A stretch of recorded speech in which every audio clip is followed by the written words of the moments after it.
force. And this is being recorded for posterity, so please know that we are recording this session. It'll also be available for you to watch back if you need to be so inclined to do so. So while we're doing that, if you are new to the space, what we do is we do introductions, share your information, your name, your organization, and contact information in the chat. So let's go ahead. That hasn't changed. It's still the same. We're going to light up that chat. Tell us who you are, your organization, and how we can reach you. And also know that when we share this back, you also get a copy of the script or the notes, the chat, so you can go back later and get that information. But I want to welcome you in. My name is Shelly Willis. I am the Senior Director of Collective Impact here at Workforce Central, and I have been given the esteemed honor and of course, forced volunteerism by Tamar Jackson. We love each other. We love each other greatly. And Chloe Wilhelm and Kelly Brickhouse. On behalf of the great community engagement team in our department lead, Tamar Jackson, I want to welcome you to the first convening of 2024 for the Pierce County Community Engagement Task Force. I'm going to turn that over while you're introducing yourselves in the chat. I'm going to turn it over to Chloe, who is going to do our land acknowledgement, and then we will shift into giving you updates on all of our initiatives. And then we will slowly segue into, per our agenda, our amazing speaker for the day, Korbett Mosesley, who will be speaking to us, investing in equity and justice, about the Washington State Community Reinvestment Plan. So that is and then we will wrap up giving you the updates on our next meeting. So we're going to transition through the agenda as smoothly as possible. Please continue to introduce yourself in the chat. Hopefully you make some new friends and connections today. And Chloe, the floor for the land acknowledgement is officially yours. Great, thank you so much, Shelly, and everybody, welcome. Thank you so much for joining us today. For our land acknowledgement, we pay our respect to the elders, both past and present, who have stewarded this land throughout generations. We also express our respect for all other displaced Indigenous peoples who call Pierce County home. These are the original homelands of the Nisqually, Puyallup, Steilacoom, and Muckleshoot. It is important to move beyond acknowledgement and reflect on your own history that brought you to this place. This land acknowledgement is one small step in an ongoing commitment to improve our support of Indigenous communities in the area. All right, thank you so much. So I believe that our updates, unfortunately, Kelly Brickhouse I'm just gonna keep saying her new name, Kelly Brickhouse, is not able to be with us today, unfortunately, but we will have updates from Chloe, Sam, and Tamar. So I'm gonna turn it over to the three of them to update us on our outreach and engagement, Speakers Bureau, Organizational Structures Group, and our Small Business Engagement Group. So however you are going to do that, I'll turn it over to you for update. Oh, hey, yo! What's going on, man? Happy 2024. Man, just the energy is wild. You know what I mean? I know Shells was saying, welcome to the new year, things like that. But at the same time, I know you guys are all introducing yourself. The one thing I will ask you is, as we go into another year, I'm not going to bother with resolutions and all that, because most of us done dropped them last week. We know what that looks like. But give me that one word. If you could type in that word, what's your word for this year? What's that word that's energizing you, going to keep you motivated, keep you going? I can tell you right now, mine is peace. If you see me quiet, I am very peaceful. There is nothing wrong with me. I have centered myself this year and will continue to center myself so that I can make sure that I show up for you guys the best way that I can, but I cannot do that if I do not place myself first. So I know a lot of people say I move selflessly, they move selflessly. But just remember, moving selflessly means you are being selfish to yourself. I no longer do that, and I hope that you will not either.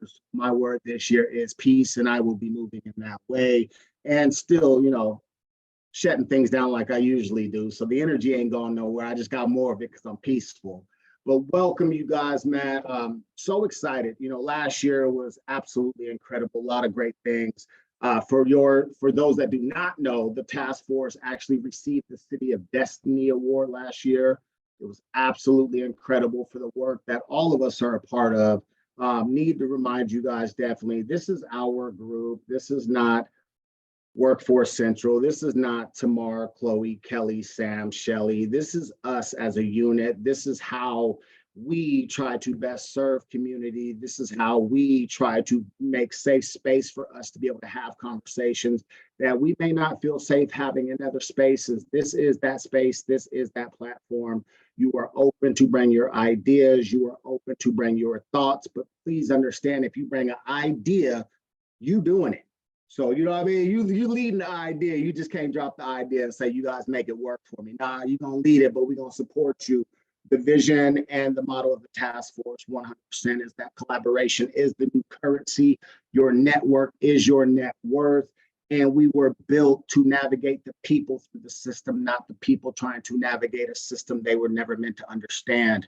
Every one of us are involved in this system. We maneuver through this system. And so we have to support our community in this system.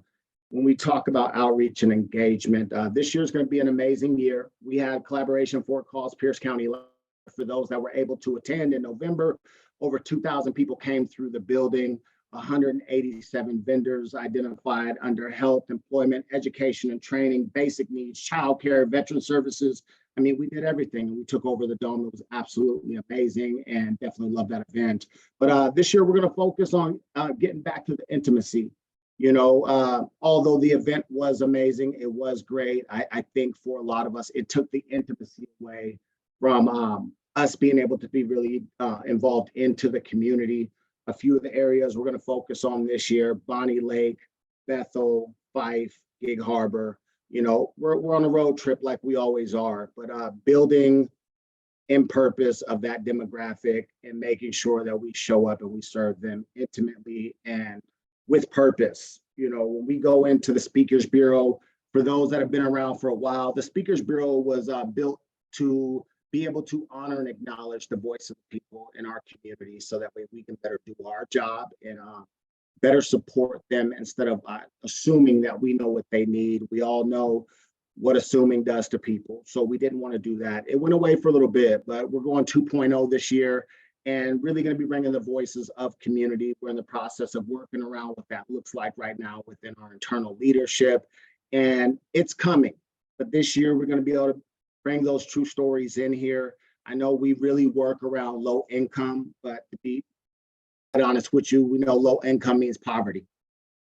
But in the same breath, we forget those that are working class, handling their business, and they're right on that cliff. And sometimes they're trying to make that choice, whether they jump and just go back to poverty to get the help they need, or they're going to keep striving and struggling and stressing out because there's nobody there to help them. We are working on what that could look like because we need the voice of the middle class. We need the voice of the people all over, and we shouldn't be judged on how we support based off of the demographics and the money that we have as we're trying to live and be better us. So stay tuned for all that.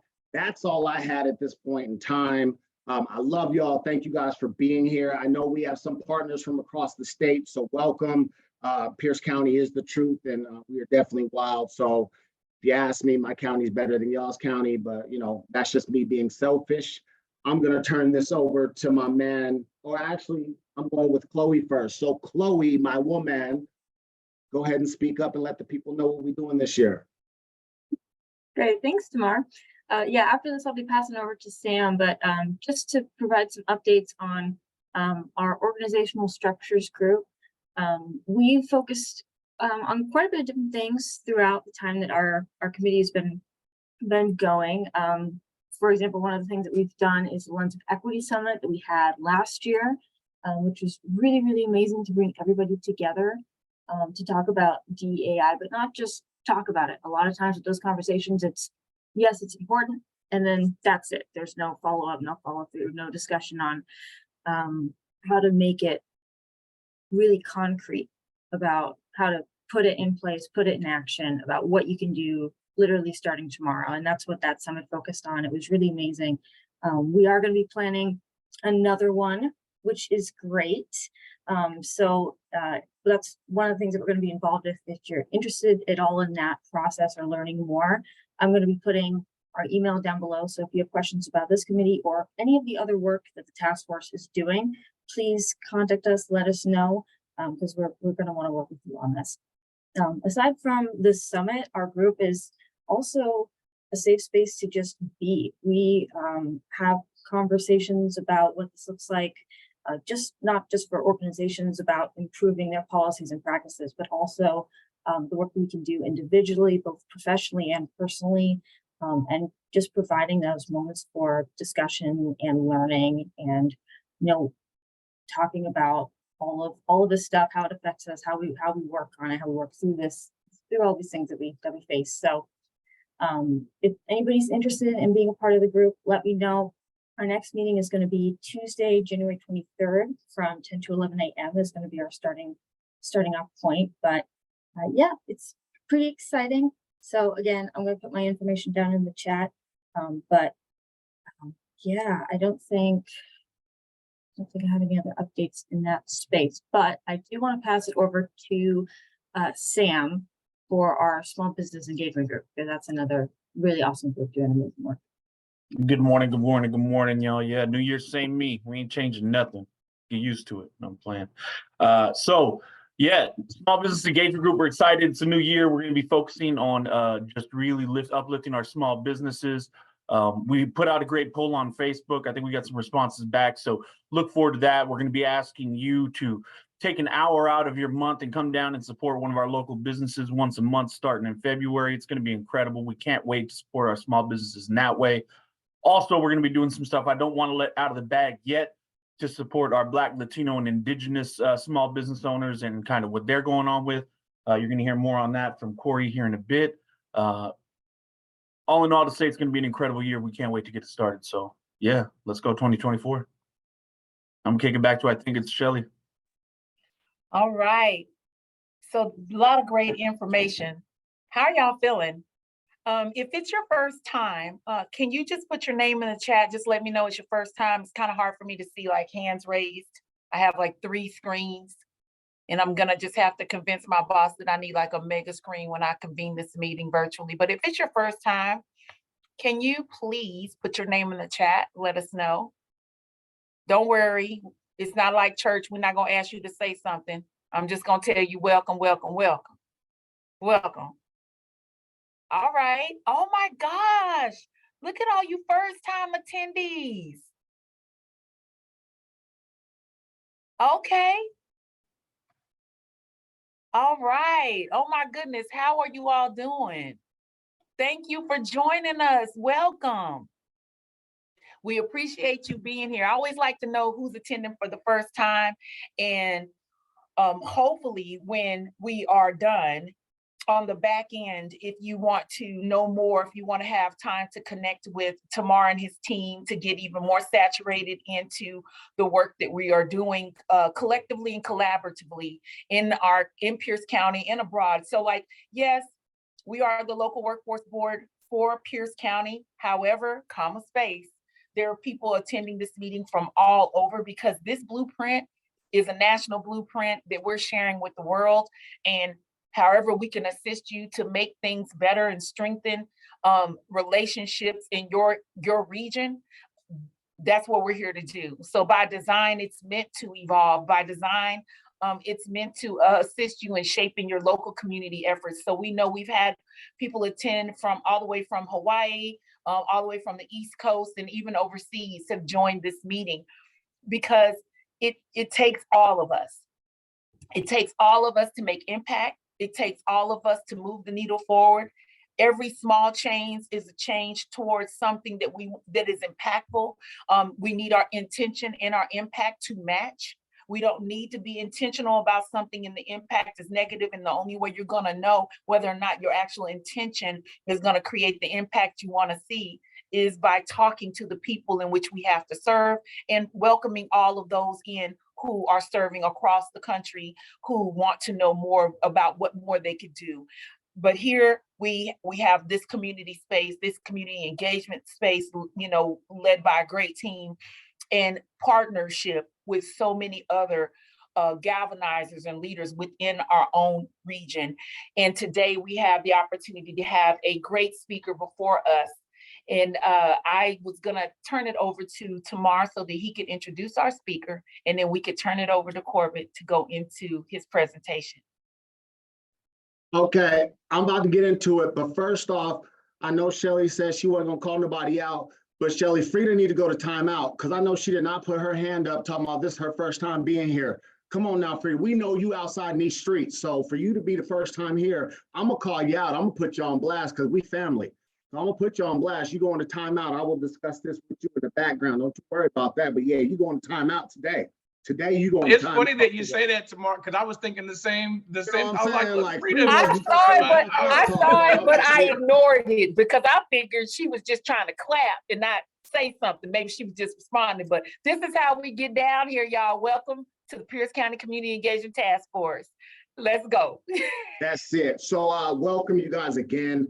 I really have the honor today to introduce somebody that I care about, that I love so much. You know, we've been going at this since day one. For those that know myself and Korbett and our relationship, you know, we like big brother, little brother, and we'll bicker back and forth trying to say the same thing. He'll say it one way, I'll say it way, I'll verbalize it, he'll write it. And, you know, so we be binging back and forth, but the magic is always there. We talk consistently all the time on really how we change our community, how we can work together, you know, honoring and recognizing that every one of us are leaders. So for him to be able to start this year out again, he has been with us since day one when we were bickering and we all hated each other. Well, you know, we've all become family, but it's an honor to have him here. He is the man that really put a lot of work into this grant and what it looked like and how he was going to bring it over and support us in workforce development, support this community. If you guys do not know Korbett Mosley, he is the heart of community. Everything he does is based around community. How he figures it out half the time, I don't know. But this man is a little quiet genius and he just moves in the background and handles business. So what he is bringing to you guys today is for all of us and how we are going to be able to be supported. Kim, thanks for coming. I see you out there, girl, all the way from Spokane. The team is out here doing their thing. But Korbett, I'm gonna turn it over to you, man. I love you. I'm so proud of you. And I'm so excited for you to just introduce this to the community, man. Thank you, Tamar. Love you too. So I'm really excited to have this time with y'all. And I do want to just say too that I remember when this task force was first starting and we were having meetings in the new build. I mean, it's been a long time and the work that has been accomplished from the task force from, you know, there's that saying of what can we do together that we can't do alone. Well, the task force has proven to be like just a missing piece that we haven't had for a long time in Pierce County. I don't know if we ever had it. Certainly not in this way, but for folks to come together and work together on particular issues, removing the ego, removing, you know, the status and roles, and just really thinking about how we can really be able to help folks and be strategic about it. It's not just charity. It's really thinking about the big picture of helping people and helping communities grow and be connected with one another. So, just for the whole team's leadership on the task force, it's just been a joy to be connected, for now several years now through COVID, and so I'm just honored to be here today. So we're going to cover a lot of ground, and I had to think about how I wanted to start off trying to present this information because it's a lot. And so rather, one way to do kind of, things like this, I think is that, you can do a presentation style where I bring up a PowerPoint, we go through different slides, and I actually want to show you all where to get the information. As a public administrator and when you work for the public, you want to be able to provide easy access to information so you can find this same information yourself. And I want to walk through a little bit of that and give some context to how we got here and some thoughts about where we're going and kind of a heads up. And so before I get started, well, I guess I should know. I know it was in the email, but I am the managing director for the Community Reinvestment Plan. at Department of Commerce. So I report to, someone that's on the executive leadership team for Department of Commerce. Commerce is a much larger organization than I ever understood it to be with the pass-through dollars that it has. It's an $8 billion agency. And it does a lot of things. And I think has like grown like double in size in the last, maybe 5 years or so. And so there's a lot of really great opportunities through Department of Commerce for businesses, for people, for organizations, for efforts and strategies, and it's worth looking at. When you get a chance, check out the website and to learn a little bit more. So I started at Commerce about on November 16th. So I've only been there for a short period of time, but I've been a part of this project for the Community Reinvestment Plan since the beginning of the research side of it. There were efforts before I came on board to try to allocate the funding for the Community Reinvestment Plan. I came on board at the start of the research project and going out and working with community members, getting out to talk to do focus groups, contracting with other consultants or partnering with other consultants that were going out and gathering information about, what should be included in this plan. And I'll walk through a little bit of this. Just want to share kind of my introduction to it. So before I get started, and before we start to walk through this, how many of you are aware of the historical impacts of the war on drugs? Do you know, is there kind of a common understanding of what that is and what the implications might be? And maybe if we can just popcorn maybe 3 or 4 kind of statements about what it is in plain talk language, if I can get some help from the audience. We got 64 folks on the call.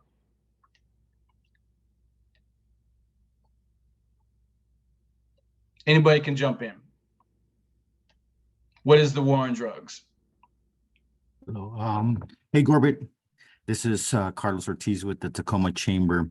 I think a documentary that really opened my eyes to it. And actually, I was part of the war on drugs and growing up in the ghetto in East LA and South Central. So during the crack epidemic.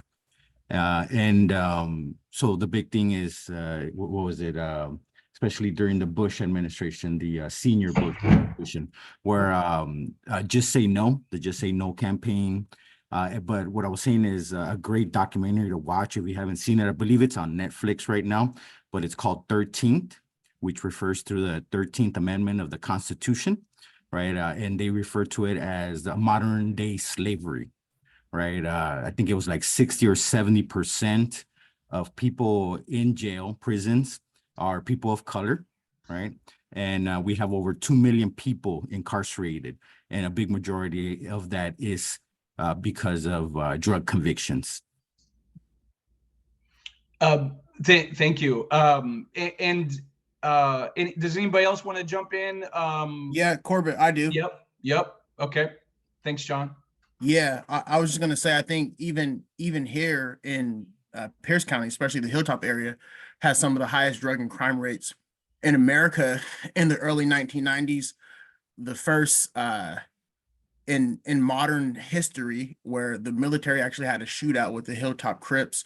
And then a lot of offenses that whereas marijuana is now legal, there are a lot of people in our area that was arrested, for marijuana distribution and drug use. But not only that, I think resources were limited for families that were impacted by drugs as well. So not only were young men and women being arrested at a high rate, when the crack epidemic hit, families like mine, where my mother used crack cocaine, we didn't have the resources to help her get off of the addiction. So it impacted our area as well.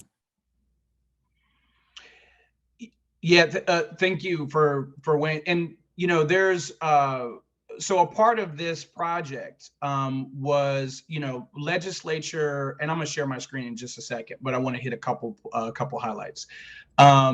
Legislature provided funding to respond to the disparities caused by the historical design and enforcement of these laws that targeted and had a disproportionate, impact and effect on people of color, particularly Black, Latino, and Indigenous communities. And a part of that effect, when we think about harm from the war on drugs, I think a lot of people just skip to the individuals that were arrested.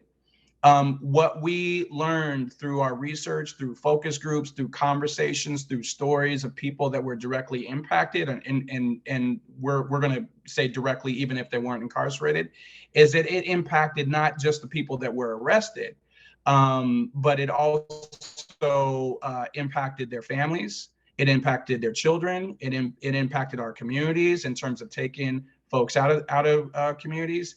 And in a very targeted way that government has realized was wrong, including, and a lot of folks don't know this, it was also used as a political tool in a lot of cases. If you watch some of the videos, there, if you look at the contraband, Contra kind of controversy about government actually organizing the distribution of drugs in Black communities, and then arresting folks. I mean, there is just a lot of stuff that goes into that whole kind of war on drugs kind of era.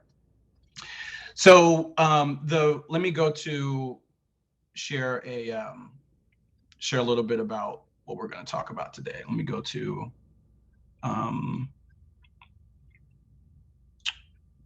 give me just a second. That's not the right one. Okay. Oh,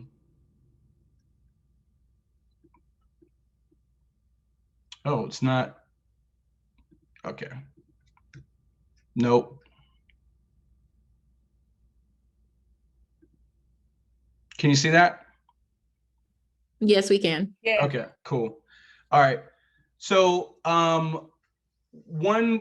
so legislature appropriated $200 million in the community reinvestment account to invest in communities disproportionately harmed by the historical design and enforcement of state and federal criminal laws and penalties for drug possession.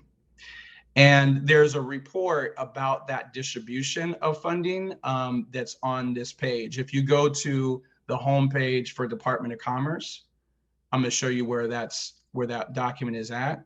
You can go right here to a quick link and go to Community Reinvestment Project, and it'll take you to this page.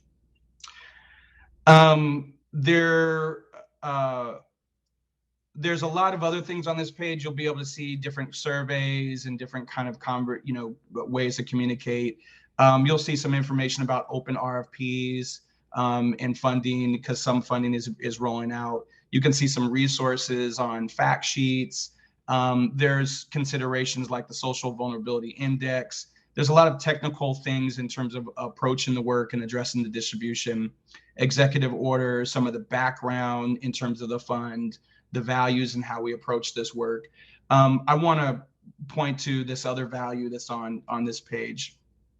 The harm from unjust practices requires healing, recognizing the structural racism embedded in the historical design. Like it means that we need to be explicit about how we target Black, Indigenous, and Latino residents of Washington for funding to be prioritized to begin to undo this harm.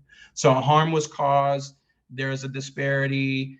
This funding is an attempt to address that disparity. That's equity.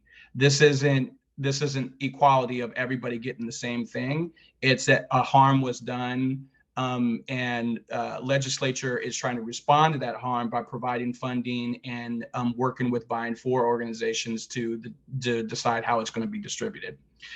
So I think that's an important kind of conversation. There's some other language in here, not just in terms of the harm that was experienced by individuals for physical detention and incarceration, but also in the harms that resulted in over surveillance of communities, over policing, over incarceration, and over sentencing present through the criminal legal process up to this day. So let me walk through a couple of things in the plan. So on this page, you would see where the plan is. That's at the top of the page. If you click on that, that's going to bring you to this full document. And it's important that folks review at least the distribution of this document if they intend to participate in funding or collaborate with others on funding. The first couple of pages in the document cover some of the intent.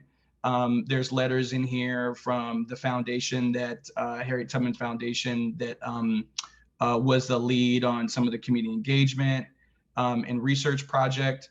There's a letter from Dr. Fong and Megan Matthews, who's the director of the Office of Equity and the director of Department of Commerce. And then it'll go into, how, the legislative intent, those kinds of things in terms of what lawmakers wanted to see in terms of outcomes from this distribution. It's important to kind of note that it includes things like economic development, which includes addressing wealth disparities to promote asset building, such as home ownership, expanding access to financial resources, but not limited to grants and loans for small businesses, entrepreneurs, financial literacy training, and small business training and other support activities. There's 4 categories. There's economic development, criminal and legal assistance, community-based violence prevention and intervention, and reentry services. You can take a look at that more in depth. I'm going to pause here in a second after we go through actually a core piece of this, which is the distribution, the funding packages. So there are essentially 17 different programs out of this bucket. They're grouped into these 5 categories because we added a 5th called enabling factors or enabling conditions. There's the economic development buckets. There's the criminal and legal assistance, there's community-based violence prevention, and there's reentry services. It'll say what the general purpose of the funding is, who's responsible for it, and the total amount that's being allocated. I'm gonna walk through these real quick and then pause for some initial kind of reactions and questions, because I want to make sure that we kind of have a 2-way conversation a little bit and kind of break it up. So enabling conditions, we know that without certain support and scaffolding, funding might not go where we intend it to go.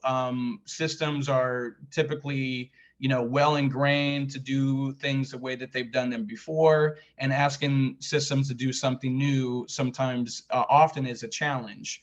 And so these enabling factors are really intended to support the distribution in the way that was intended by the plan and intended by legislature. There are kind of 4 categories of economic development. There's subsidized lending, which is really interesting opportunities to be able to leverage a small amount of money to purchase an asset. And that's what we heard from a lot of community members about not having one-time consumables or one-time consumable services, but actually helping people get access to the assets that they need and like legislature intended. Purchasing a home, starting a business, expanding a business, purchasing the assets that you need to kind of grow in wealth generation. So these subsidized lending is really intended to support that that asset building. There's financial assistance. The cannabis business grants, that's pretty easy to explain. The only folks that get access to those are ones that have a social equity and cannabis license, the social equity licenses. So it provides some additional funding for Black, Latino, and Indigenous cannabis business owners. This blended capital enhancements is pretty interesting because if you, I guess a plain talk way to describe it, let's say that you've exhausted all, it's kind of like last dollar in. WIOA and Title I-B employment resources are used to that last dollar in. Blended capital enhancements is kind of like a last dollar in for an asset. So let's say that somebody was purchasing, purchasing a building or purchasing a home or a piece of land. and they just needed, $5,000 more or $10,000 more to close the deal. That's what this blended capital enhancements would do. So it's pretty fascinating work to be able to seal a deal on closing for an asset. The individual development accounts is going to be a really unique feature, and I really want people to pay attention to the IDAs, or the match savings accounts. The match savings accounts will be distributed by workforce development councils at some point, probably this year.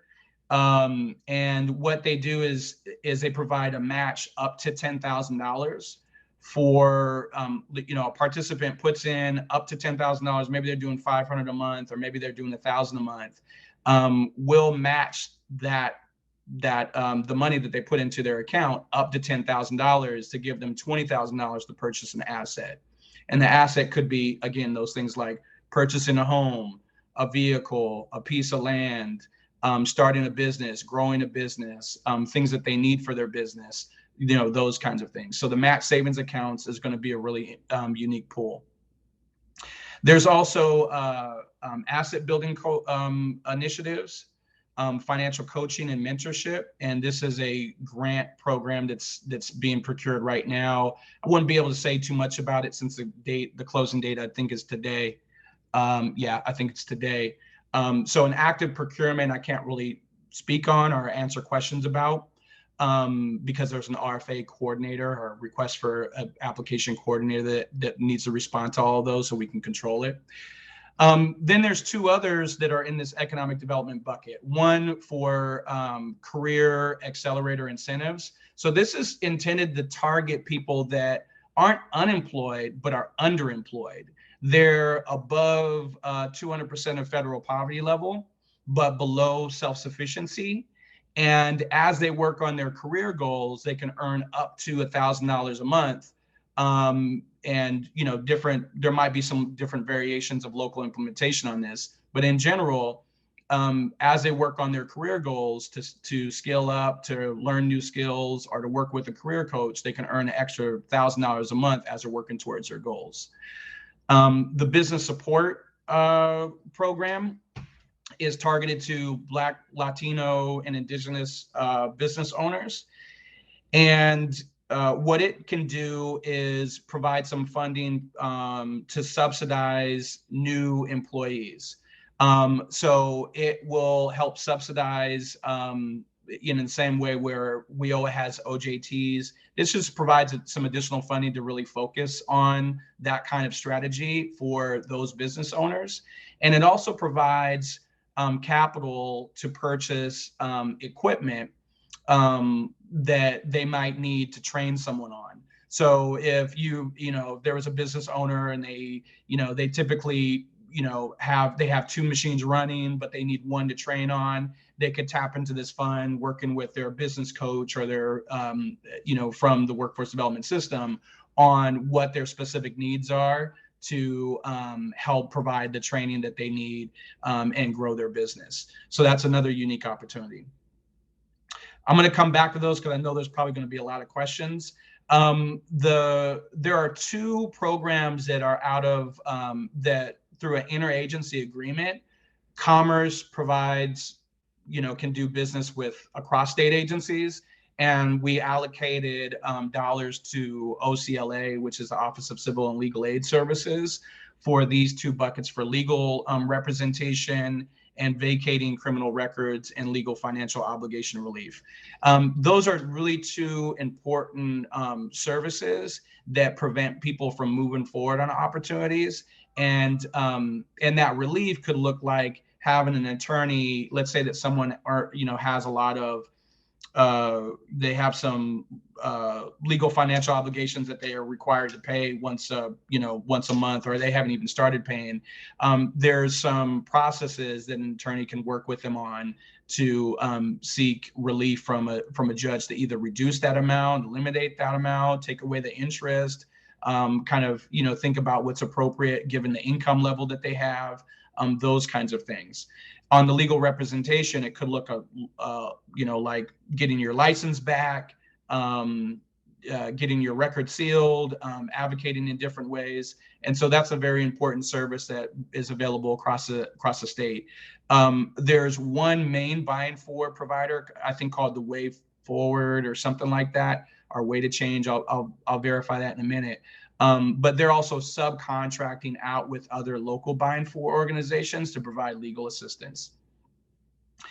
And I'm sorry if I use too many acronyms and need to define stuff. I'm living in that world right now, so I'll explain what buying for means in a minute.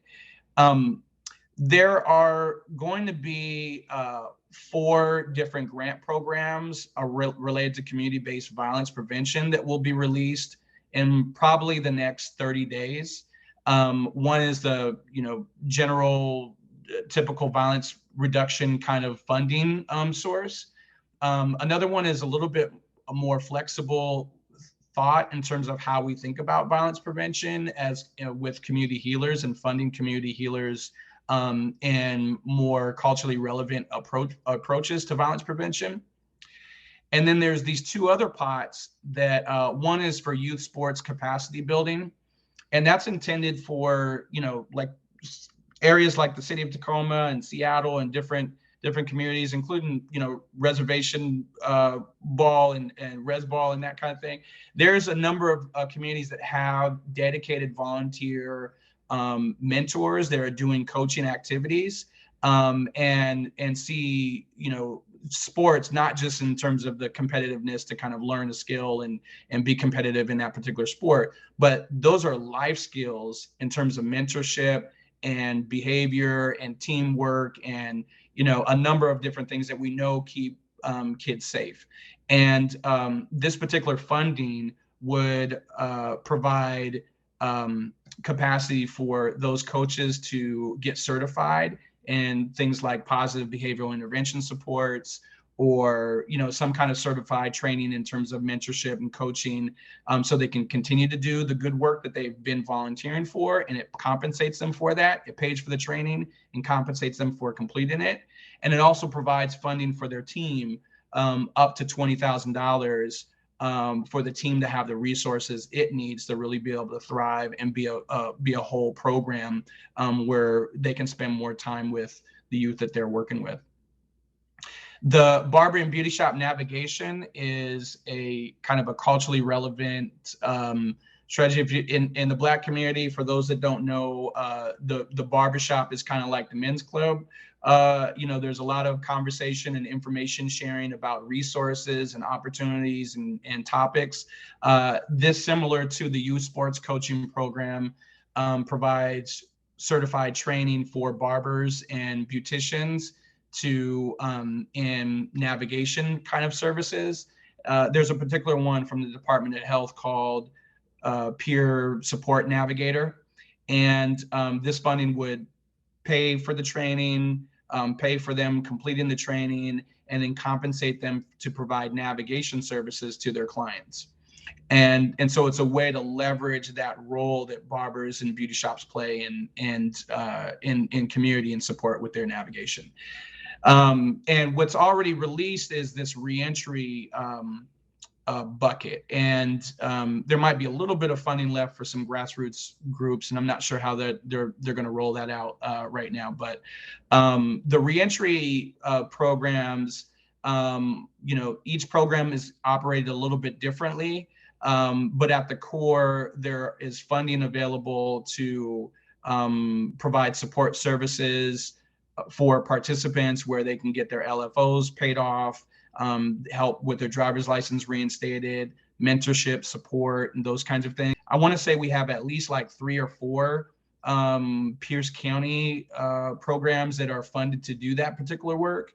And that's another opportunity for folks to really get their clients connected to resources that are available. Let me kind of pause right there. There's more. I'm going to go through a couple of slides, a couple of things in a minute. But let me pause right there on the actual gist of the programs, and hopefully now when somebody talks about the community reinvestment plan at this point, where to look for it, where to look at the plan, how to look at what funding opportunities are available, and can look at the information for yourself. But I'm gonna show you some other things that we've been working on. And if you have questions, I'll just take a look at the chat real quick to see if, or you could raise your hand or jump in as whatever makes the most sense to you. I got a question for you, Korbett, talking about the reinvestment plan. What are your thoughts? And maybe you can sum this up differently.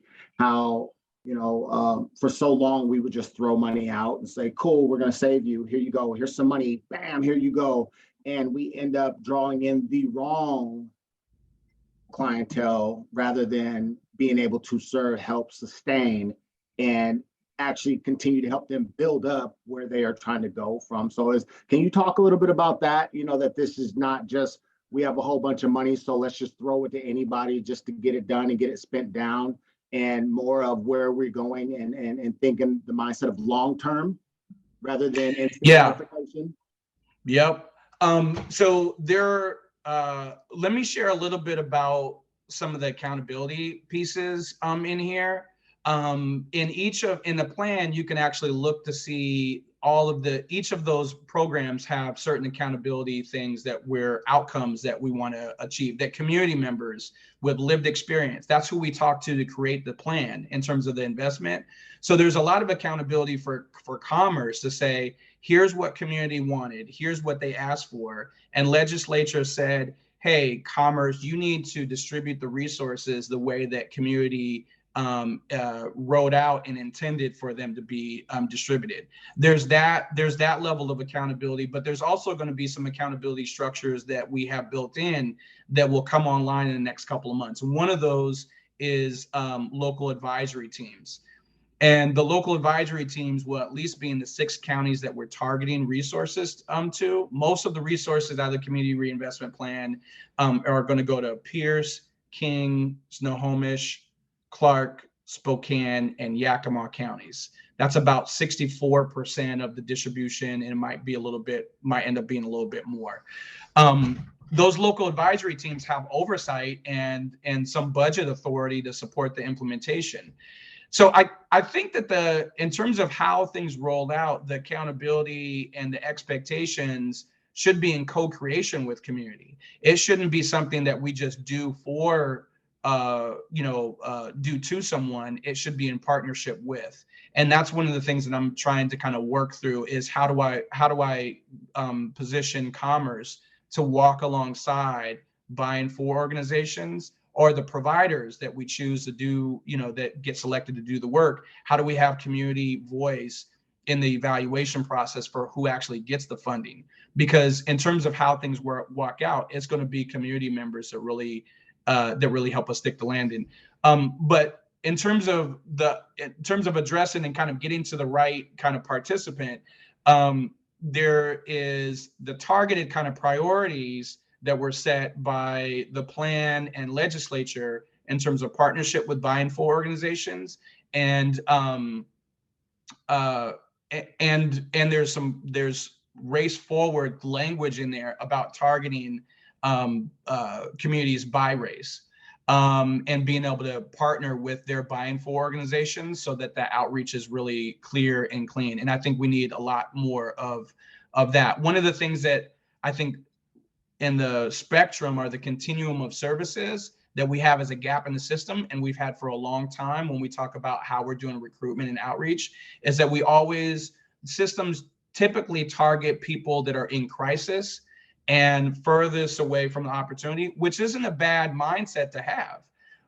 But there does need to be some investment on that ALICE population, people that are, that we've gotten them out of crisis. We've gotten them into a position where they have a job, right? They have a job and a place to live, or maybe they have a job and not a place to live, but they're ready to move forward. There's less resources when for people that are above poverty but not self-sufficient yet, and trying to stick the landing on both the racial kind of prioritization in terms of the organizations that we're after, and stick the landing on the ALICE population is something that I think is going to be really key to the success of the program, because when you're doing when you're trying to help people get assets, you don't want to, you can't start all the way back at like, hey, homeless, no job, don't have the skills, where there's some work that we want to get you to purchase a house in a year. There's not enough time. Typically, we got to go, target folks that are in the Alice category and help them move up. And what that also does, and I'll just stop here. I know Shelly's smiling at me too. So, We have 2 questions out here, Okay. 2 people who have questions. We'll start with, I think is it Vanna? I want to make sure I say it right. Yes, Vanna.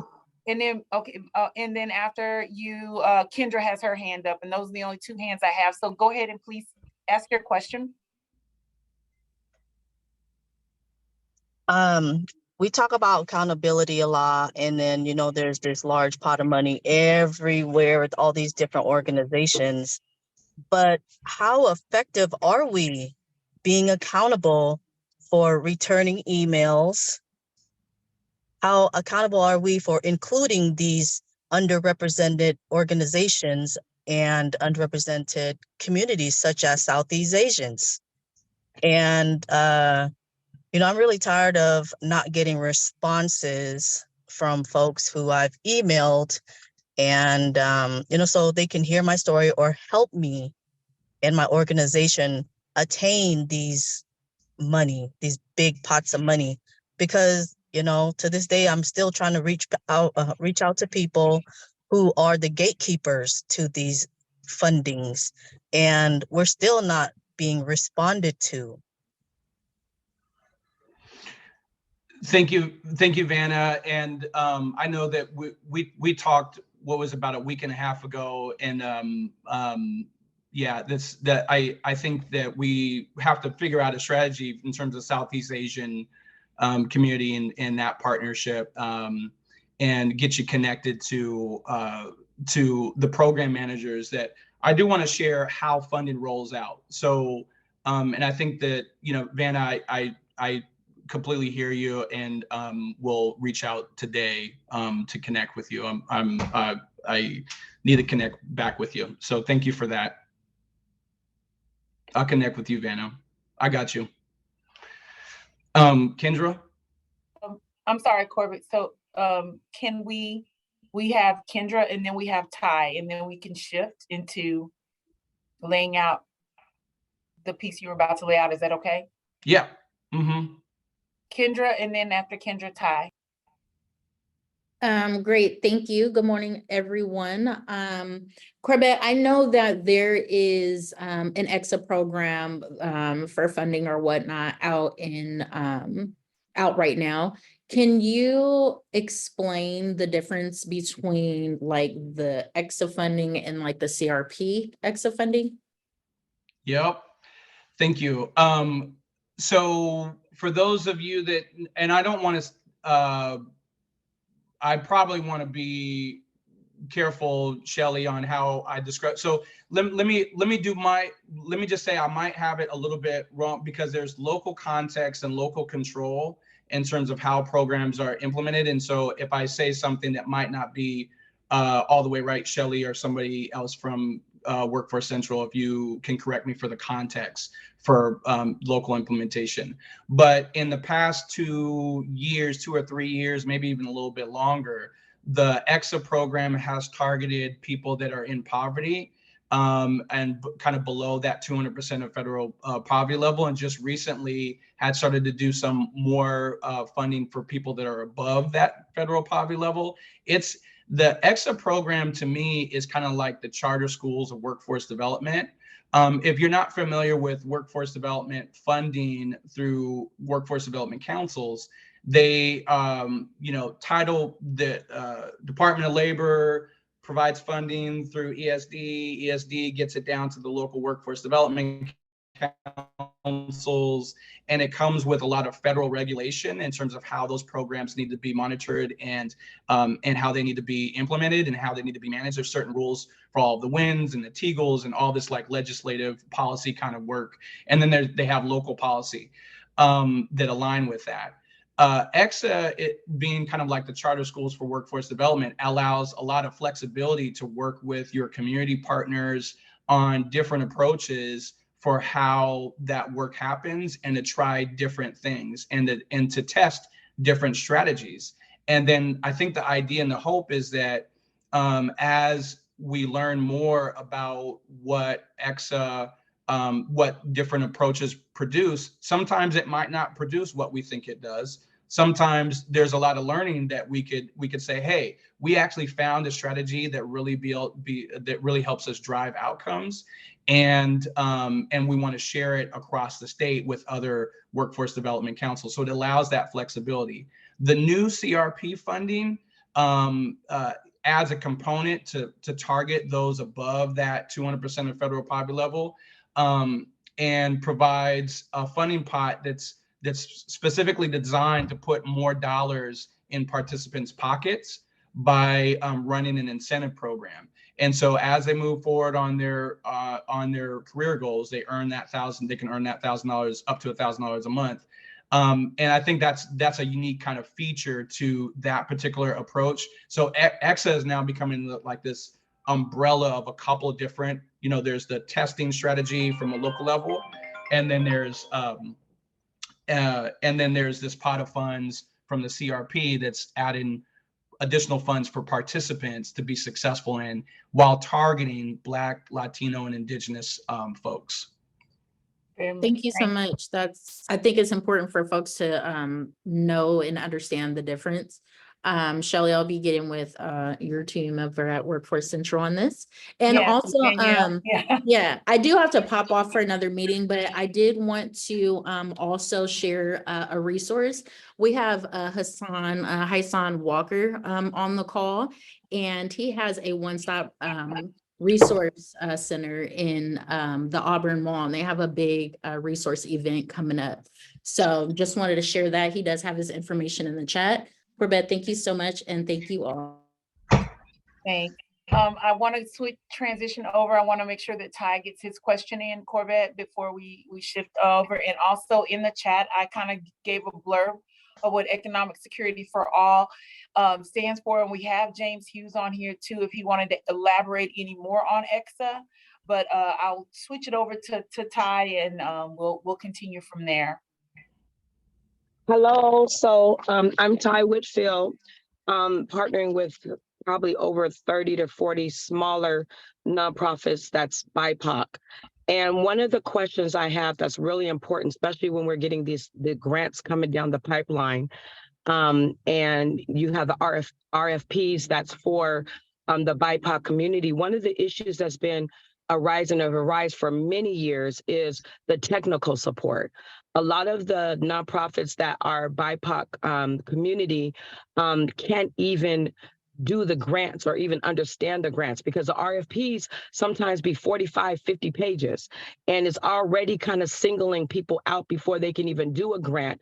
It's not written for those that can really understand the process, but then yet a lot of these organizations that are BIPOC are doing the work, especially during COVID. Now, the blessing part during the COVID is when the money was coming down the pipeline, they made the grant applications so easy that so many people was able to tap into funding so they can, as an emergency, right, get this funding. But now we are going back into the old way of doing things, where the RFPs are way bigger, way more out of the ordinary, and it's going to take away from a lot of smaller organizations, but got a large population that they're helping to help people. So what do you suggest? Do you suggest that we should go into this collaboration, which I've been trying to work with the nonprofits of doing, everybody coming together as one and trying to do a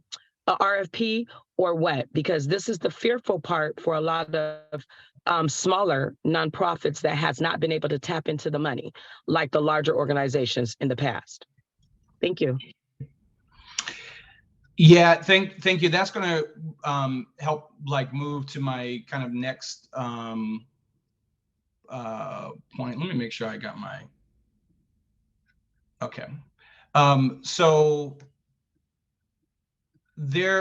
what we have started to do is to kind of create this registration for buying for organizations, and to kind of control the universe a little bit of who is applying.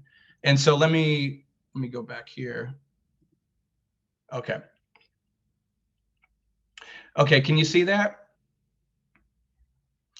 Now, I'll try to put in a second this registration form in the chat. But what we're doing is creating a registration for organizations and partners. And the CRP, as defined by the Office of Equity, to deal with the disparity, is defined as these kind of features: be part of, rooted in, and defined by the identity of Black. And we got to stop being afraid to say that something is for Black people, or something is for Latino, and it doesn't have to. I think that's a little bit of a, when there's a term called targeted universalism. It doesn't mean that other folks are excluded. It just means we can't be afraid anymore to say we need to do, because how do you deal with racial disparities without being race forward? You can't. You can't be. So what we've done is create a registration form where, and we've had about since releasing last Friday, there's probably been about almost 40 buy-in for organizations that have registered, and we'll keep the registration open for a while. So registration is going to be required for all future funding opportunities for the CRP, and their organizations are either going to be like we are a buy-in for organization, and then they'll attest to this definition that was developed by the Office of Equity, or we are a partner organization. And if you're a partner organization, then you would provide evidence of your partnership in collaborations with Black, Latino, or Indigenous communities. So it doesn't mean that you can't participate in funding if you are not a Black buy-in for organization or a Latino buy-in for organization, but you at least must be a buy-in for or a partner organization. And then that opens the door in terms of funding opportunities. Because too often I think we've seen organizations apply for funding on behalf of certain communities and not in partnership. They haven't been clear, and they haven't had to provide evidence that they actually have a legitimate partnership. So this registration form is going to ask a couple questions in terms of what the basic contact information. It asks the organization to explain how it helps the community, if they are targeting any of the target areas, including other. Select any of the target communities served, and then provide some basic information on this checklist. And this is where it gets really important to read the plan, is because it's going to say, hey, I want to help people do better economically and build generational wealth. Well, if you click on that, it's going to ask you to say, oh, well, what areas do you want to help with? Oh, actually, I want to help out with outreach and support, or I want to help out with subsidized lending. And so it might ask you a few more questions based on the logic for what you might want to participate in. So I encourage buy-in for organizations, and actually be a part of, it's a requirement, to use that form and register and let us know what interests folks have in either applying for funding or partnering around funding, so that we can send notices. And so you can register in advance. When an RFA, a request for application, or RFP comes out, request for proposal, it'll be a step in the application process that needs to be complete before you move on with the application. Hopefully we can streamline some of the application processes. We're working through different scenarios, but I think controlling that pool a little bit so that we can target the resources and prioritize and have it be in partnership with buy-in for organizations is a strategy that we think is really going to help stick the landing on getting the funding out to communities that are called out in the plan.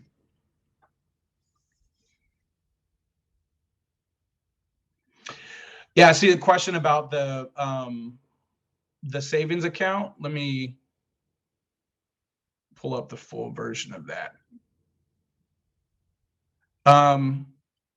So here's how the match savings accounts work operationally. You basically get so let's say that you're enrolled into EXA Career Accelerator or something like that. You're enrolled into a workforce development program. You might get a so the match savings account is so let's say it's in partnership with a local nonprofit with the workforce development system.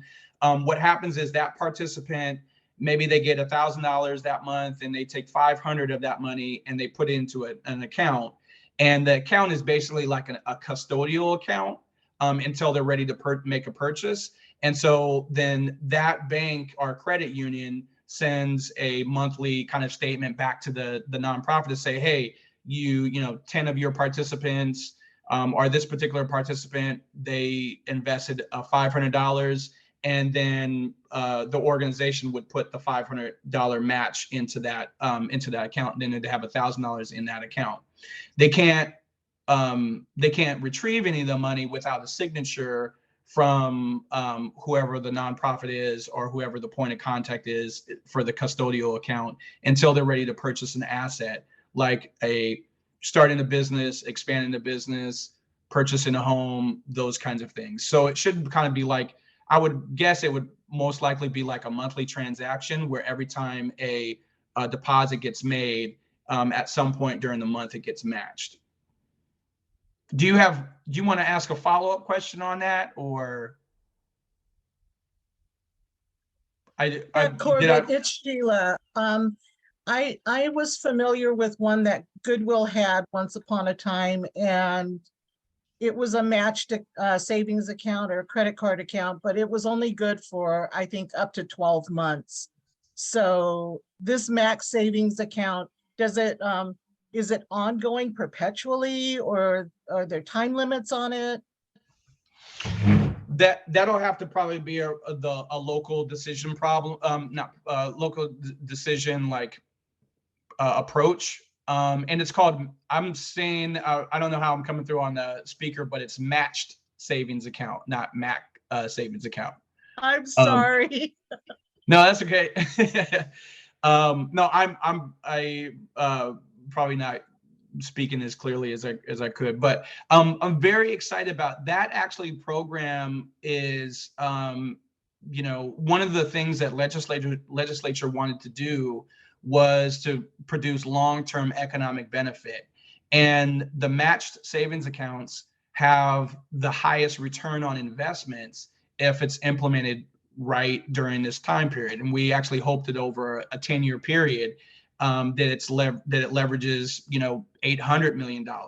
So the way that community leaders could also think about this investment for the $200 million is that it's not just a spend down of the $200 million, it's really to leverage for additional economic benefit for community in a different way. So it's important to kind of think of it in that way. And I think that there is some work that's happening that maybe the community reinvestment account continues to get funded.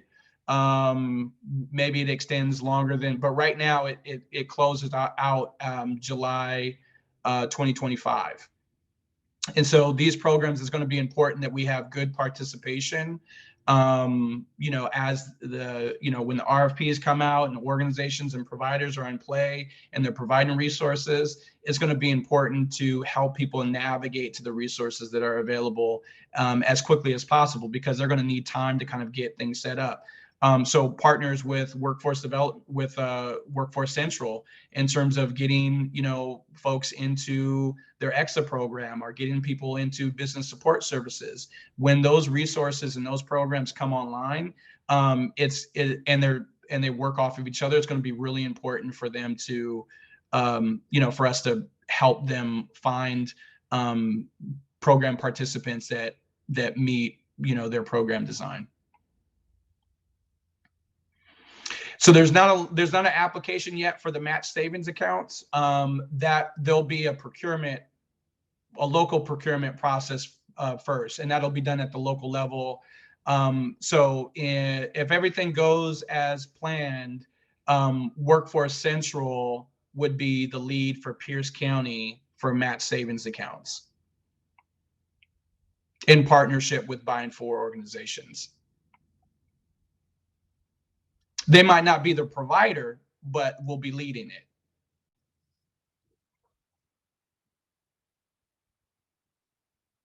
Okay, thank you, Korbett. I know are you transitioning? Are there any other questions concerning what we're talking about today, which is really, I think, important, but there's some things that have been identified that are, we'd love to have addressed. We might be able to go deeper offline to having some deeper conversation around who actually, who and why the Community Reinvestment Fund was created and what it's impacting, and wanting to bring awareness to that. But I see Hassan Walker has his hand up. Hello, sir. Go ahead. The floor is yours. How's everybody doing today? This has been a really informative meeting. I was just wondering if y'all guys could put a link into the chat with the application that he was showing us earlier. Just dropped it in there. Okay, thank you. Can you test that link to make sure it works for folks? Did it get I just did combined? it, Korbett. It works. It All right, worked. perfect. Okay. Yeah, it works. Yep. So I think a big step that we can do, especially grassroots organizations, because the other thing that legislature said is to prioritize nonprofit, faith-based, and grassroots organizations for funding. Grassroots organizations may need a fiscal agent, and so that's an opportunity for other organizations to step up and help grassroots partners be able to get access to some of this funding. But to the extent that we can, if you can get folks to register, that would be great. Or if you're an organization that's partnered with Buying For organizations, really encourage you to register as well. And I see my good friend Frida with a question. Hassan, are you good with your? Do you have another question? You're good. Okay, just want to double check. Frida. Yeah. Thank you. And it's always good to see you, Korbett. I know that I do have a lot of questions, as you see, and I know that we have very limited time, but will you be addressing questions that are in the chat and sending that information out? Because I know that time is not on our side, and it is a lot of information I understand that you have to get through. I think they gave me some, I got time to respond to these right now, right, Shelley? Yes, you do have time to respond to them. Okay. So do you want to, which was your question? Is there a maximum amount matched? So 10,000. So 10,000 would be the max matched. Okay. And then just to clarify that this is not an individual development account, and so meaning that earned and unearned income can be contributed to these savings accounts? Sure. Yeah, it says let me show you that language that's in the report so you can see what exactly it says. So let me share my screen again. And we actually didn't cover this, so this is good. This is just the table of the top each of the programs. When you go past, close your eyes for a second, because it is a large, let me try to scoot this way. There is also a little chart too to show the distribution, or at least the plan distribution. There's a section for monitoring and evaluation. So what are the KPIs for each of these programs? What are we looking for?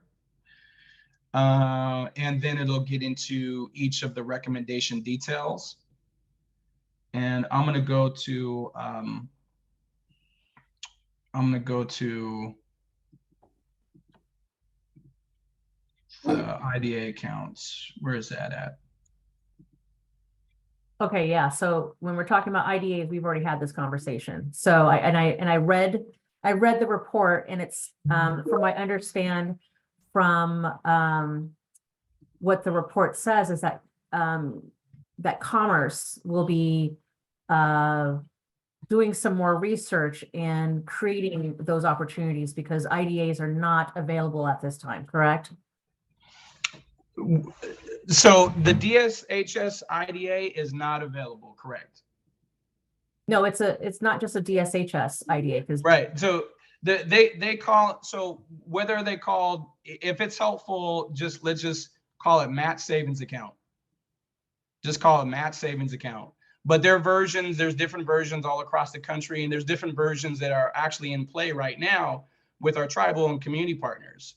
So some of the tribes in Washington State, I think at least 3 of them have individual development accounts. And then some, I think there's an immigration partner up in Seattle that has an individual. So there are some places in Washington State that currently offer IDAs. And because they're a custodial account, however we describe them, but so it's a match savings account.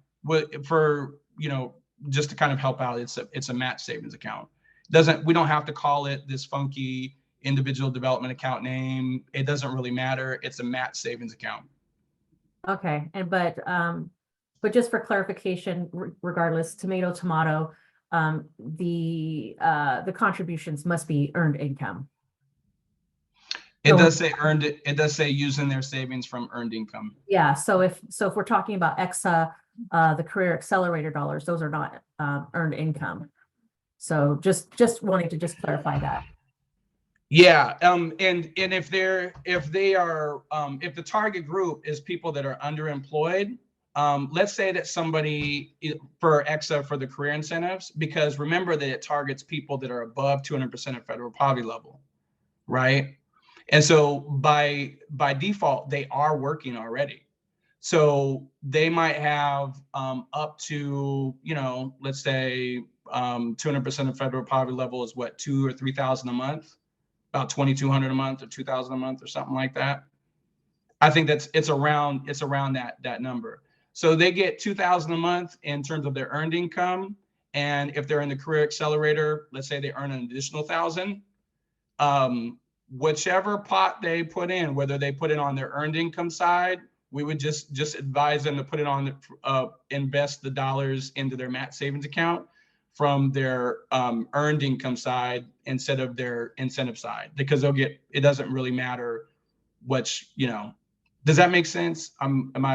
Yes. It's a nuance thing. So yeah. So we shouldn't be saying that they should take their $1,000 from we shouldn't be saying that they're taking their $1,000 from their incentive and putting it into the match. We should be saying using their other money that they earned and put it into the match, and then you're safe.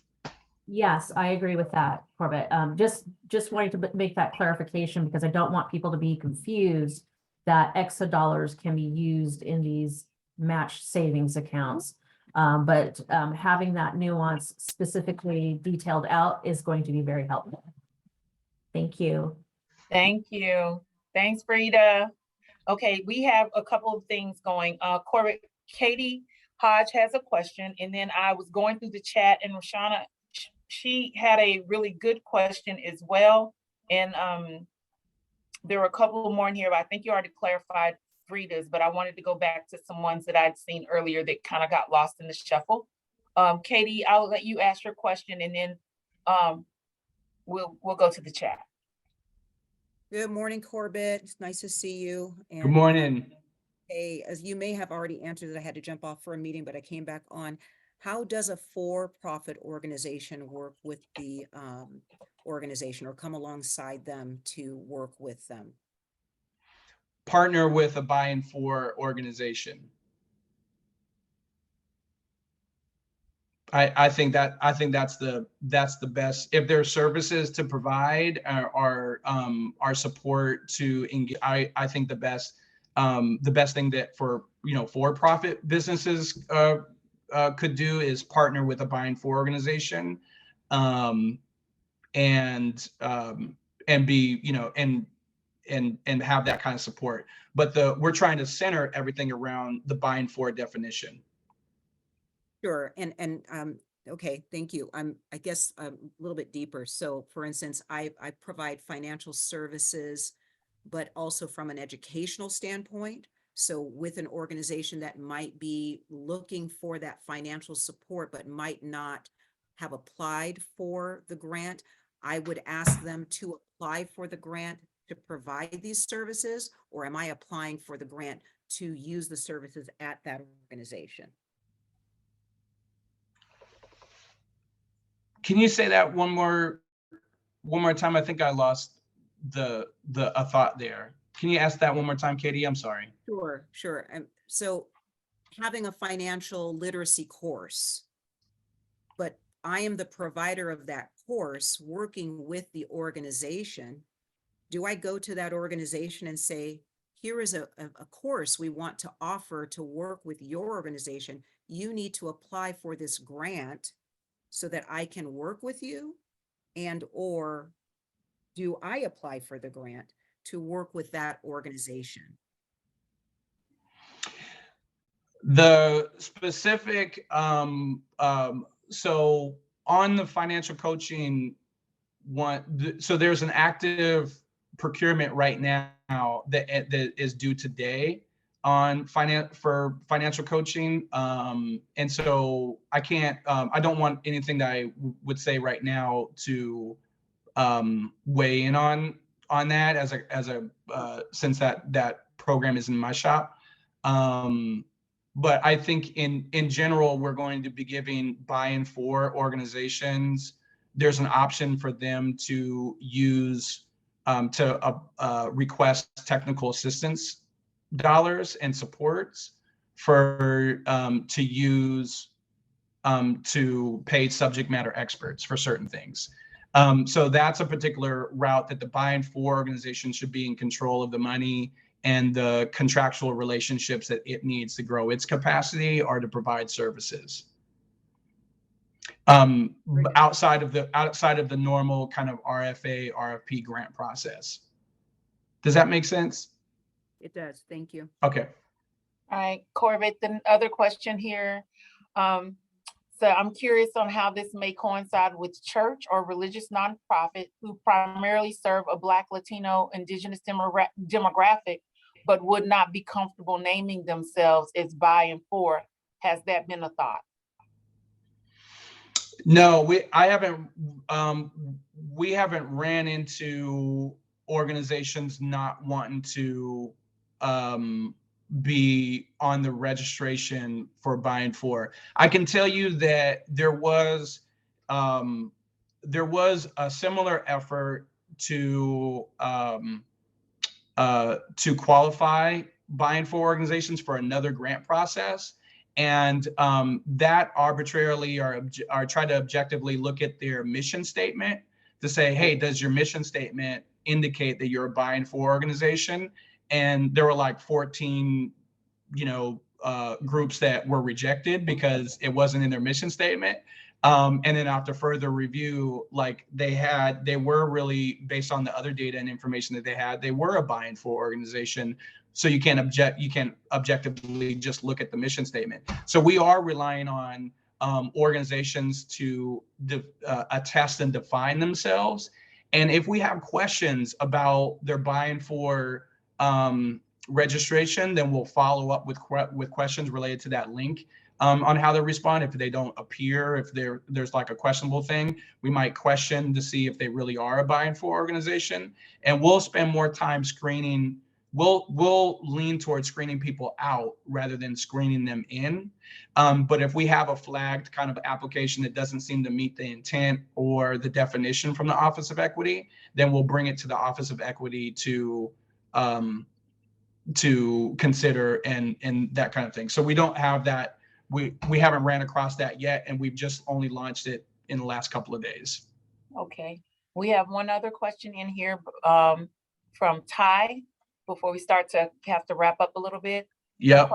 Ty, you can ask your question or I can read it from the chat, either way. Oh, I was gonna, that one right there, I wasn't even gonna, I figure you guys can respond back to me on that one. This is a little bit different, and I'm sorry for asking all these questions because, but No problem. That's what the I'm space is normally for. working with all the smaller organizations, and some I'm gonna piggyback. A lot of them is churches.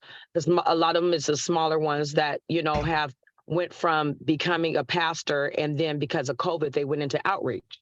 Right. So the reason why a lot of the pastors or people are not really knowing what to do when it comes to this part is because they've been a pastor or they've been a leader. So they haven't been in this world that we're in right now with getting grants. So a lot of times they don't want to kind of talk because they don't know this world, right? And this is a whole nother beast, right? So this is the part where I'm trying to learn and understand a little bit better so I can go back to be able to talk to those pastors that's not going to talk, right? So one of the questions or one of the big concerns that I'm having from a lot of leaders, whether it's in the Hispanic community and in the Black community, is that they're changing their mission statement since COVID from pastoral duties to outreach duties, right? A lot of them not even going back into the way they did church. Now they're opening up their churches for, you know, outreaches, for shelters, for all of that stuff. So now they're needing to know how to redesign their church mission from, hey, I'm not going back into the normal church I used to do no more. Now I'm going back into outreaching and opening up shelters because we got all these homeless and we're having to do all this. So they're changing their design to what we're seeing. Now, mind you, they've been doing the work. They've been on the ground level. They've been on the grass level. So what would be the best way that we can help our leaders, our churches, our nonprofits that's on that level that has been doing the work, because I see their numbers, it's in the hundreds and some thousands, but now they're trying to tap in the money because they've been using their offering and they tithes money, right, to take care of them, but they can't do that no more. They need some support from the state, the city, the chambers. So talk to me about how I can kind of help them with that. I think exactly what you're doing too. I was on the phone last week with pastors and talking to different faith leaders. So I think the registration process as a buying for organization matters. In that it's an approach that we're trying to use to kind of control to make sure that the resources they're prioritized for the resources.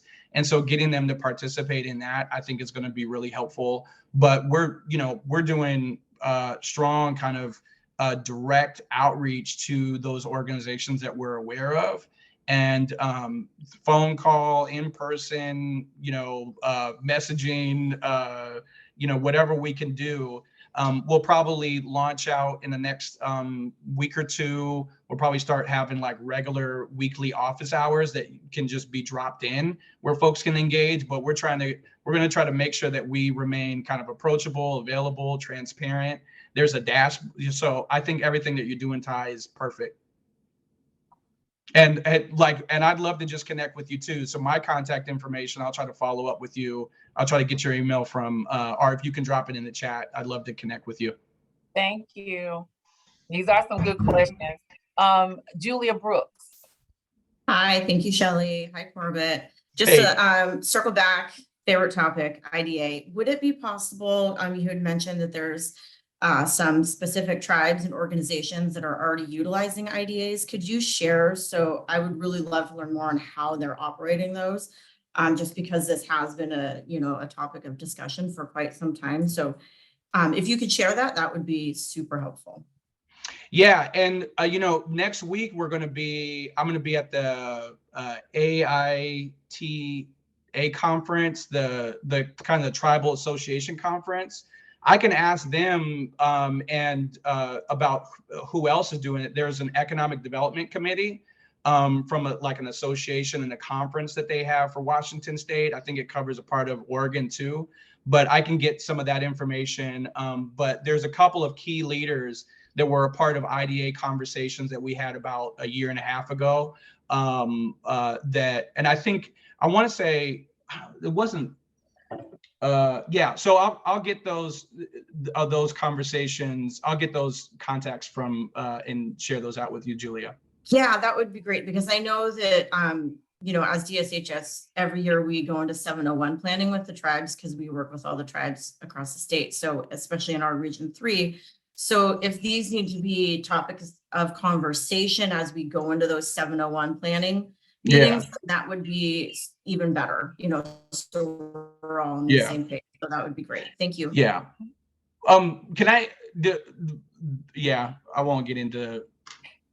And real quick, Korbett, beforehand, Julia, and for any others that are actually interested, in March, we're going to be hosting a Network Power Hour with Culture to Culture, which is going to be training with the tribes and overviewing their tribal governments and relationships with the federal and state governments, and a lot of other language around that, how they operate, how to build better relationships with them as well. And we're going to be hosting that over at the One Stop. So those that are interested, we can get that information to you as well, which may give you some time to ask different questions that may come up. Julia, I know you brought this one up, but there may be others that have other questions as far as, but, you know, really now going directly from the tribe to us on better ways to build those relationships as well. So that might be another opportunity to be able to support you guys in what you're doing. Yeah, and I just put Michelle Gladstone Wade as the Commerce Tribal Liaison.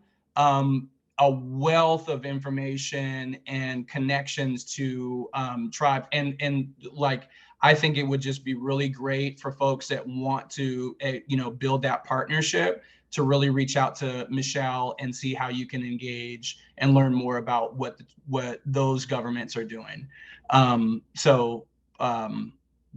Our nation. So it's they're doing some really phenomenal work in different places, and I don't think we get to hear enough of it. So I'm excited to go to this event next week. All right, we have one more comment in the chat from our lovely Miss Ware, but she wearing me out today. I'm No, please. No, just these as a are good rhetorical prompt. questions.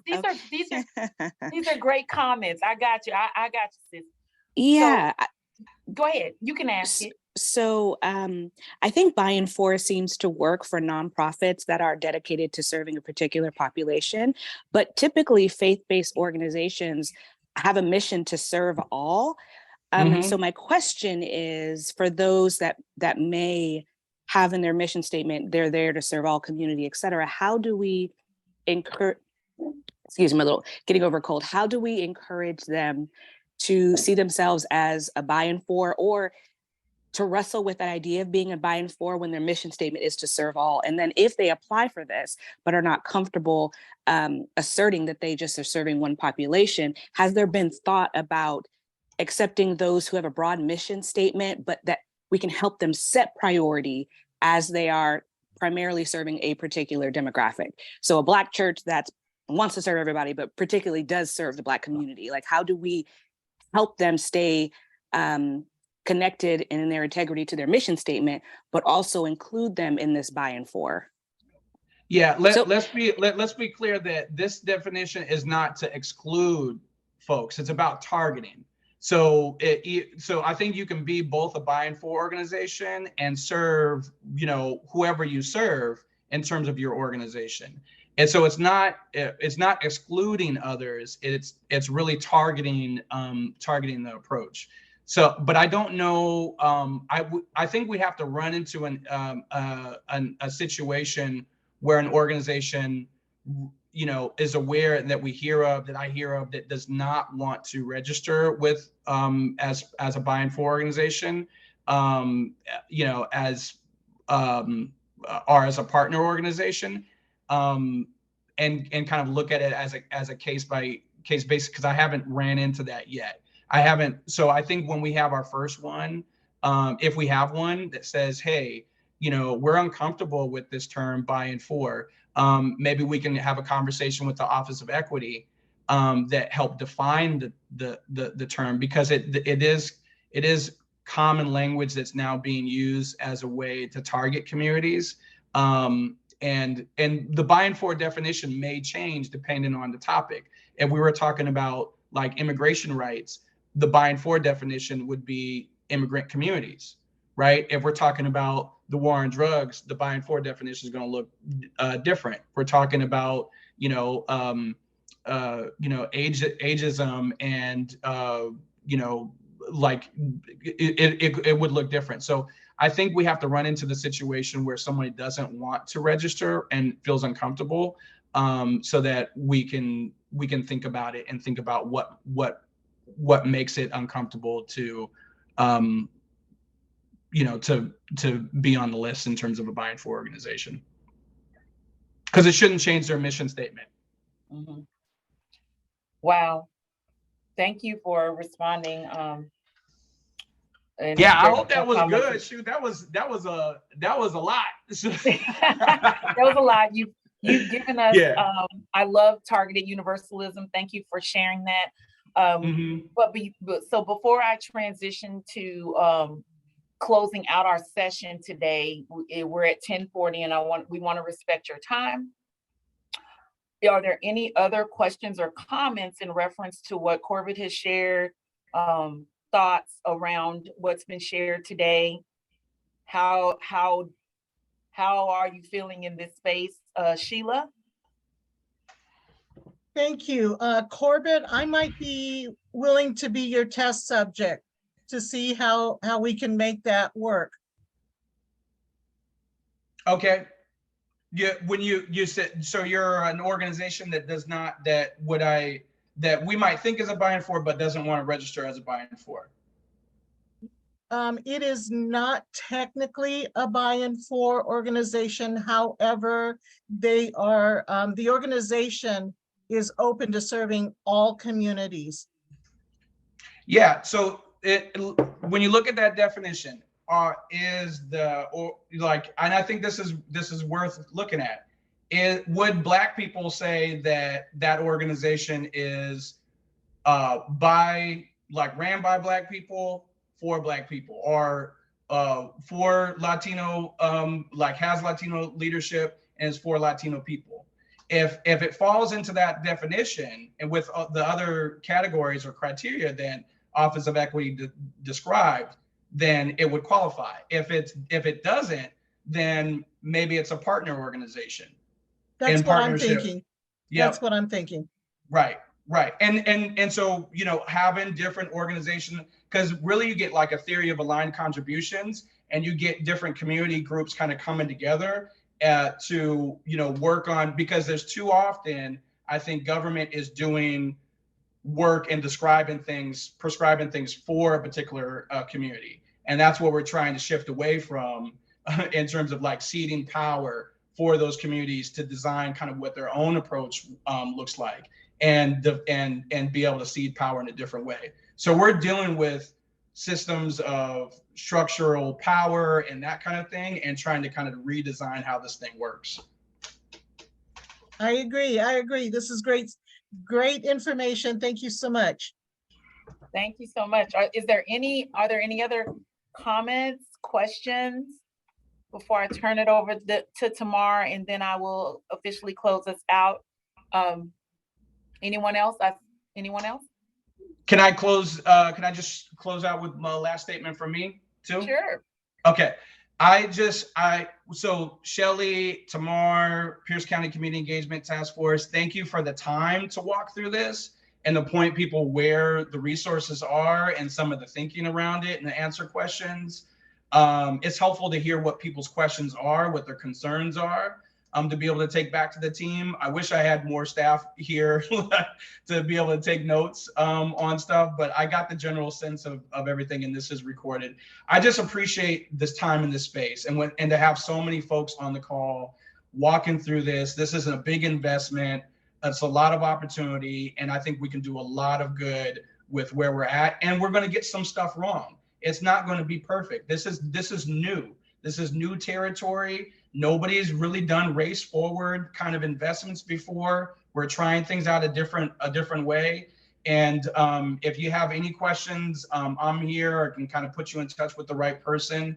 But just feel completely humbled and honored to be a part of this process for the next 2 years, to try to get the resources in the communities most impacted and to stick the landing on this. So thank you for your time. Thank you so much. I just want to give you a hand clap there. Thank you all for everything that you're putting in the chat. I'm gonna let Tamar say some final words, and then I'm gonna do a wrap up and close out our meeting. Tamar, I'll turn it over to you. No doubt, man. Thank you, Korbett. I appreciate you. For everybody that was here, man, thank you for being here. First timers, whatever that looks like, please understand that this is the platform, this is the place where we can have these discussions. You know, there might have been questions and comments in the chat that you wouldn't put that in a work meeting or anything like that, because you wouldn't feel, you know, safe. You wouldn't feel, oh my gosh, what's going to happen? No, this is that place to have those conversations. If we can't have them together, if we can't have them and be truthful and be vulnerable, then there ain't no reason for us to have these conversations and have these meetings if we don't plan on changing. So don't feel that you cannot talk and talk truth out here, because that's what we are about. No hard feelings, no love lost. But, you know, sometimes you got to get to the hard stuff to make everything else easy. So definitely thank you for being here. Coming up in the next few months at the next task force meeting, doing something we've never done before. We are going to be having a panel with 211, 911, and 988. All very important in our community, but we're going to really discover who they are, how they coexist with each other, how we as a community can support them. They're going to be online. They're bringing a presentation together. But, you know, we were sitting there thinking about it like, man, you know, I never realized so many people call 911 for help with housing, because a lot of people just aren't educated on where else to go. So why not? Let's bring everybody else together. So March, they will be here. For other ones of our partners, we will be bringing the tribe to the work source, culture to culture, talking about how we built that relationship and how they want that relationship to look. I know a lot of us say that we have a relationship with the tribe, but we also know what that looks like. And we have to respect the way that they want to be approached. And this is a great opportunity as a task force to be able to ask those questions, as a community, as a network, to ask those questions. So they will be here March 28th. For anyone that wants that information, please get a hold of Kelly or Chloe. They'll get you guys taken care of that. And it's just going to be a great year, man. A lot of great conversation. Anybody that knows us, we became edutainers. You know, we have a great time, but we also educate ourselves, we educate each other, and we get educated from the community. So continue to hold it down with us. Stay with us. Any questions you guys have, please reach out. Do not feel that you cannot reach out. And anybody that needs to reach out to me, call me, okay? Call me. Anyone that know me, know I am big on email. So call me if you need me. I'm down for a conversation, whatever that looks like. But y'all know, pick up the phone. I will be here. Thank you again so much. Thank you for showing up for Korbett. I mean, 60 people very interested on what this looks like. Big love to all of our partners across the country, across the state. Thank you guys for showing up with us as well. And I'm gonna turn it back over to Shelly, and I'll see you guys soon. All right, before we close out, are there any other thoughts, comments, complaints, challenges, things, all the things, right? Everything. Thank you, Carol. Thanks. Yeah, everything is important. It is a stage for information sharing. Oh man, thank you all for being here. Look, you do us good. You are of service. Look, this is the year of 2024. It's the year of 8. Okay, new beginnings. And it is the year of double grace. All right. So I want everybody to understand that we have the ability to show up to just do better. When we ask about a word for the year, we want to go into that. So Hassan put his hand up. So before I go into closing us out, Hassan, what do you have? Hey guys, before y'all all leave, I want to invite everybody out to our resource fair tomorrow. If you guys have a customer base that can benefit from the benefits that we will have available tomorrow, we'll have the DSHS office here, we'll have Medicaid here, we'll have therapy counselors here, we'll also have free food. So it'll be a walk through and pick up. So customers will actually get to pick out the items that they want. We won't be forcing food on people that they don't want. So please spread the word in your community groups. There will be a resource fair here tomorrow at the 11th. 1 to 5 p.m. Okay, guys. And it's going to be crazy. So, I mean, like, I really want to keep all the providers busy. What we like to do here at One Stop Resource is we like to make sure the providers get their time's worth. Like, when you come out and we're hosting these events and we're doing these events, we need to make sure the community base that we're servicing is out to get the resources. So please spread the word to your communities. Let them know that we will have a resource fair at One Stop Resource. Free food, free phones with free service, also tablets. We have tablets with service, and we will have providers here to get people qualified on the spot. So if they don't have benefits and they need those benefits to get into a better situation, they'll have that opportunity to in location and still get free phone service or tablet service, and also pick up food at the same time while meeting with other providers that do homeless healthcare, getting people off of the streets. The location is at 1101 Outlet Collection Way, Suite 1341, Auburn, Washington. We are inside the super mall. Yes, we do have a flyer. I will get that flyer and put it in the group chat right away before she closes out the call for everybody. And thank you guys for this opportunity to be a part of this meeting. I learned so much stuff here today. I'm really excited for the next one. And that's all. Free Phone Bandit out. So I'm gonna tell you right now, I'm proud of you, boy. When you get the opportunity, shoot your shot. You was gonna shoot your shot today. I love it, man. Thank you for the info, brother. Yes, sir. All right, is anybody else?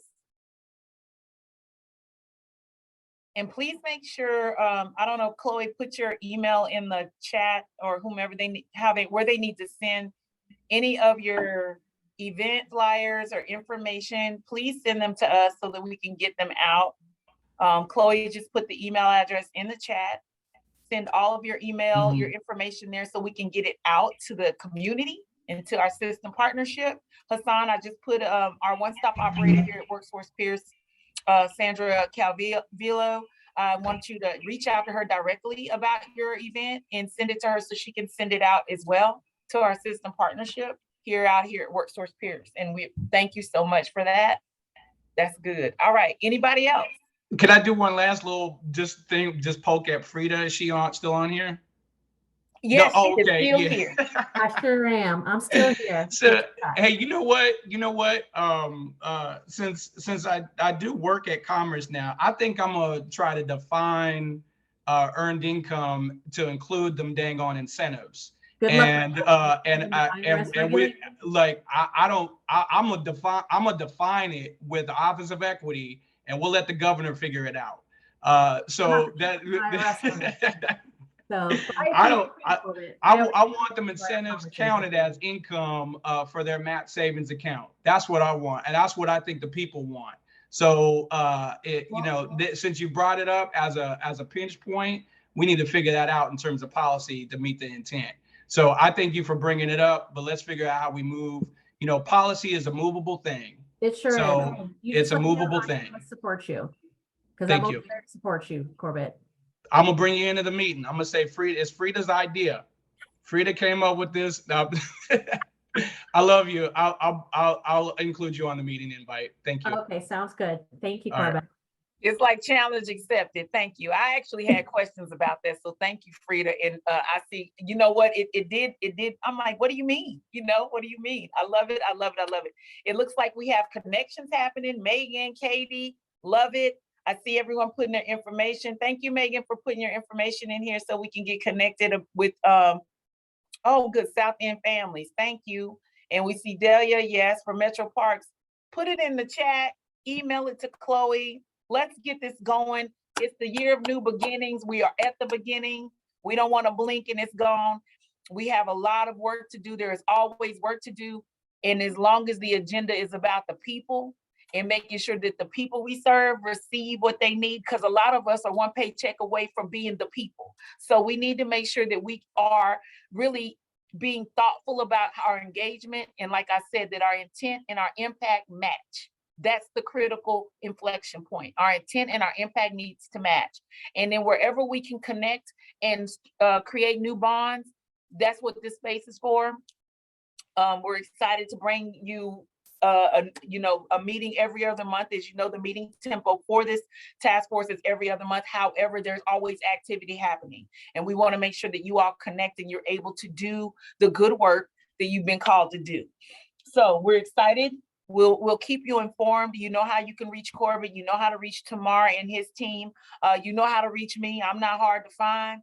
So let's make sure that we stay connected and we get you get your information out, but also that we stay connected and we find a way to be collaborative in our efforts to make impact with intention. So thank you all so much. Happy New Year again. Wonderful, beautiful new year. And let's get to work because we got work to do. Y'all have a great, great, great week. Thank you, co-host. You were awesome. Thank you. Happy New Year, everyone. Happy New Year. Thank you. Thanks, Bye-bye. everyone. Have a great day. Hey, you guys be